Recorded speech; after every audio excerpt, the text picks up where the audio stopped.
As state exam का previous year का question paper है। 15 क्वेश्चन है हिंदी ग्रामर के जो आज हम सोल्व करने वाले हैं। पहला क्वेश्चन देखते हैं, किस वाक्य में संबंध सूचक अव्यय है? संबंध सूचक का क्या अर्थ होता है? जो संबंध दर्शाता है। वीडियो पॉज करके सबसे पहले आप आंसर का अनुमान लगाइए, उसके बाद में मेरा एक्सप्लेनेशन देखिए।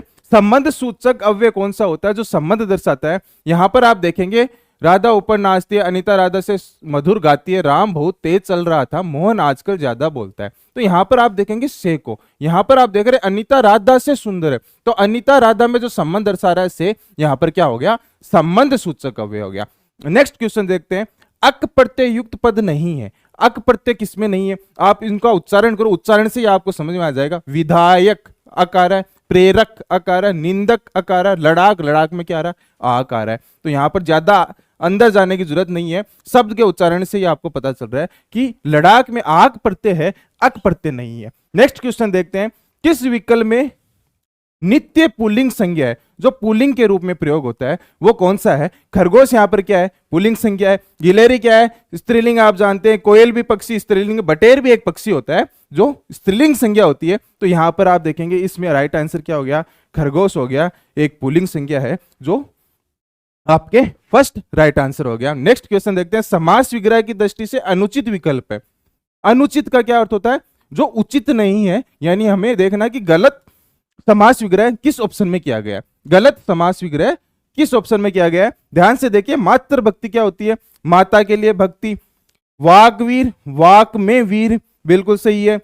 मातृ भक्ति, माता के लिए भक्ति, बिल्कुल सही है। जीव दया, जीवों पर दया, बिल्कुल सही है। इंद्रिय जय, इंद्रियों के लिए जय नहीं, इंद्रियों को वश में करने वाला इंद्रिय जय होता है, इंद्रियों के लिए जय नहीं होता है। तो ये आपके गलत समास विग्रह हो गया और इस क्वेश्चन का राइट आंसर हो गया। फिर देखिए, गलत समास विग्रह चुनिए। फिर से हमें गलत समास विग्रह चुनना है। सभा के लिए मंडप, सभा मंडप होता है क्या? बिल्कुल सही है। पाठ के लिए शाला, पाठशाला होता है क्या? बिल्कुल सही है। दूर से आगत, दुरागत होता है, बिल्कुल सही है। दूर के लिए दर्शन, दूरदर्शन, दूर का दर्शन दूरदर्शन होता है, दूर के लिए दर्शन दूरदर्शन नहीं होता है। तो यहां पर इन तीनों का समास विग्रह सही है। तो यहां पर गलत समास विग्रह कौन सा हो गया? फर्स्ट आपके राइट आंसर हो गया। फिर से देखते हैं, नाम धातु क्रिया नहीं है। नाम धातु क्रिया क्या होती है?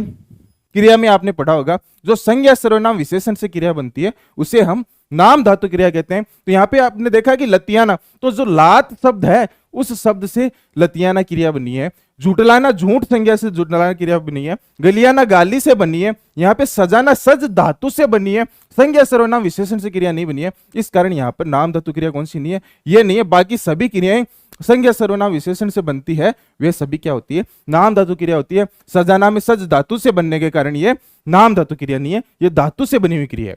वर्णोच्चारण की दृष्टि से बेमेल चुनिए। ओ औ कंठोष्ठ, बिल्कुल सही है। वह फे क्या होते हैं? दंतोष्ठ होते हैं। ठ क्या होते हैं? मूर्धा होते हैं। मूर्धन्य को कैसे याद कर सकते हैं आप? रीटरस से याद कर सकते हैं। रीटरस से आप मूर्धन्य को याद कर सकते हैं। इसका क्या मतलब हुआ? री का मतलब तो आपके री हो गया, और यहाँ पर ट का मतलब क्या हो गया? ट वर्ग हो गया। ट ठ ड ढ ये सभी आ गए। र हो गया और श हो गया, ये मूर्धन्य होते। तो ठ और ड आ रहा है, ट वर्ग में आता है क्या? ट ठ ड ढ बिल्कुल आता है, तो ये मूर्धन्य आपके बिल्कुल सही है। तो यहां पर क्या हुआ? थर्ड ऑप्शन में क्या होगा? तालव्य। तालव्य कौन से होते हैं? च से च वर्ग हो गया। च वर्ग में मतलब पांचों वर्ण आ गए, च छ ज ज ये हो गया और श हो गया, ये आपके क्या हो गए? ये आपके हो गए तालव्य। तो यहां पर आप देख रहे हैं द द इसमें आ रहे हैं कि नहीं आ रहे हैं, इस कारण द तालव्य नहीं होंगे। ये आपके थर्ड आपके इसमें राइट आंसर हो गया, बेमेल हो गया थर्ड ऑप्शन। इस विकल्प में अनु उपसर्ग का प्रयोग नहीं हुआ। अनु उपसर्ग का प्रयोग किसमें नहीं हुआ? अनुस्वार बिल्कुल हुआ है, अनुसंग में हुआ है, अनुदार, अनुशास्ति, अनुशास्ति में हुआ है। अनुदार का क्या विच्छेद होता है? अनुदार में कौन सा उपसर्ग है? इसे हम अन प्लस उदार लिखते हैं। उपसर्ग टॉपिक में आपने पढ़ा है, उपसर्ग की पहचान के लिए आपको मूल शब्द पहचानना होगा। मूल शब्द यहाँ पर आपने अगर उदार निकाल लिया तो पीछे क्या, आगे क्या बचा? आगे आपके अन बचा। अन बचने के कारण यहाँ पे अन उपसर्ग होगा, अनु उपसर्ग नहीं होगा। तो यहाँ पे आपके थर्ड राइट आंसर हो गया। नेक्स्ट क्वेश्चन देखते हैं, वार्तनिक दृष्टि से अशुद्ध शब्द क्या है? अशुद्ध कौन सा लिखा हुआ है इसमें बताओ? तिरपन बिल्कुल सही है, अंत्याक्षरी बिल्कुल सही है, छिपकली सही है। अजमाइश होता है कि आजमाइश होता है? आजमाइश होता है, इस कारण यहां पर अजमाइश आपके अशुद्ध शब्द है।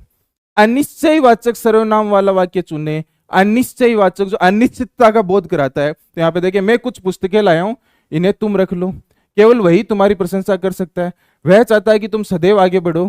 तो यहाँ पर सेकंड आपके राइट आंसर हो गया। सु उपसर्ग रहित पद चुनिए। सु उपसर्ग रहित, जिसमें सु उपसर्ग नहीं है, सुसुप्ति में है स्वस्थ। स्वस्थ में क्या होता है, स्वस्थ में आपके स्व उपसर्ग होता है, स्व प्लस थ स्वस्थ होता है। तो यहां पर क्या हो गया आपके सु उपसर्ग किसमें नहीं होगा, सेकंड में नहीं होगा। किस शब्द में व्यंजन संधि का प्रयोग हुआ है, बताओ व्यंजन संधि का किसमें प्रयोग हुआ है। यहां पर आपको दिख नहीं रहा तो बता दो, वागीश्वर, धातुष्मा, अधर्मण और पूर्णोपमा। यहाँ पे ऑप्शन है आपके पास में, व्यंजन संधि पूछी है। तो यहाँ पे देखेंगे वागीश्वर का क्या संधि विच्छेद होता है, वाक प्लस ईश्वर से वागीश्वर शब्द बनता है। क के बाद में अगर स्वर आ रहा है तो क गय हलंत में परिवर्तित हो जाएगा और वागीश्वर शब्द का निर्माण होगा। धातु स्वा में कौन सी होगी, स्वर संधि होगी, धातु प्लस उसमा से। अधर्मण में गुण संधि होगी, पूर्णोमा में पूर्ण प्लस उपमा से गुण संधि होगी। तो यहां पर व्यंजन संधि पूछी आपसे, तो आपके फर्स्ट राइट आंसर हो गया। नेक्स्ट देखते हैं, संधि विच्छेद की दृष्टि से असंगत चुनिए। गलत संधि विच्छेद कहां किया गया है।